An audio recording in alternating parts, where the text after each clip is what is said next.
আসসালামু আলাইকুম, সবাই কেমন আছেন? আশা করি সকলেই অনেক ভালো আছেন। আজ আমি আপনাদের সাথে শেয়ার করব পুঁতা দিয়ে পাঙ্গাস মাছ ছেঁচে খুব মজাদার একটি রান্না। তো এভাবে যদি পাঙ্গাস মাছটা রান্না করা হয় সত্যি খেতে অনেক ভালো লাগে। যারা পাঙ্গাস মাছ খান না তারাও কিন্তু অনেক মজা করে খাবেন।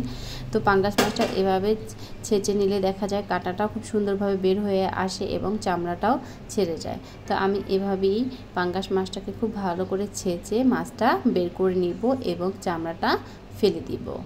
তো এভাবে পুঁতা দিয়ে ছেঁচে নিলে কিন্তু চামড়াটা খুব সহজেই উঠানো যায়। তো এভাবে করে আমি সবগুলো মাছ ছাড়িয়ে নিব এভাবে।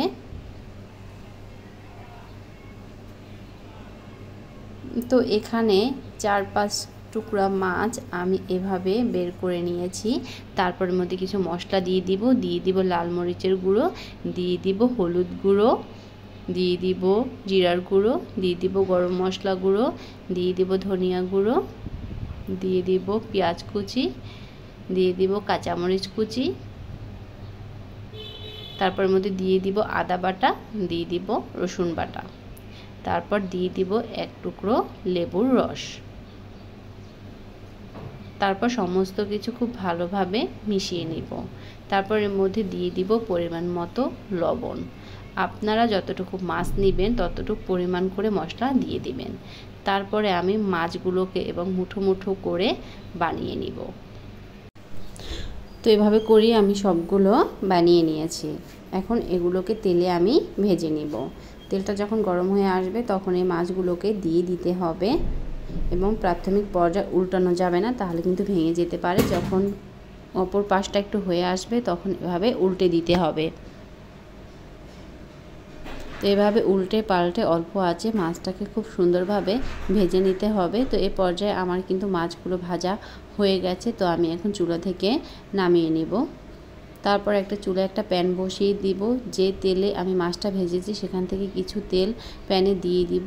তারপর এর মধ্যে দিয়ে দিব পেঁয়াজ কুচি, দিয়ে দিব একটা তেজপাতা,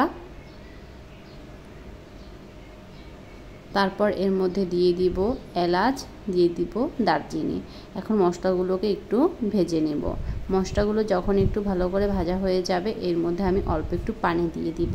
তারপর এর মধ্যে দিয়ে দিব হলুদ গুঁড়ো,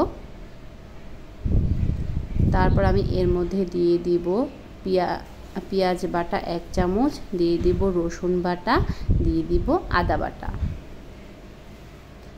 তারপর আমি এর মধ্যে দিয়ে দিব লাল মরিচের গুঁড়ো, দিয়ে দিব পরিমাণ মতো লবণ। এখন সমস্ত কিছু খুব ভালোভাবে কষিয়ে নিব।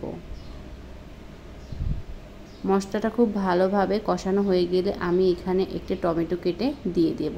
আপনারা চাইলে কিন্তু টমেটোর পিউরিটা বের করেও দিয়ে দিতে পারেন। তারপরে মশলার সাথে টমেটো খুব ভালোভাবে মিশিয়ে নেব। এখানে আমি অল্প একটু জিরার গুঁড়ো দিয়ে দিয়েছি। তারপর সব কিছু খুব ভালোভাবে কষিয়ে নেব। কষিয়ে নেওয়া হয়ে গেলে আমি এর মধ্যে পরিমাণ মতো পানি দিয়ে দিব।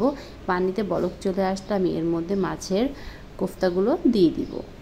তারপর ঢেকে মাছটাকে রান্না করে নেব। তো এই পর্যায়ে কিন্তু মাছটা আমার খুব ভালোভাবে হয়ে গেছে। আমি চুলা থেকে নামিয়ে নিব। এটা গরম গরম ভাতের সাথে খেতে কিন্তু অনেক ভালো লাগে।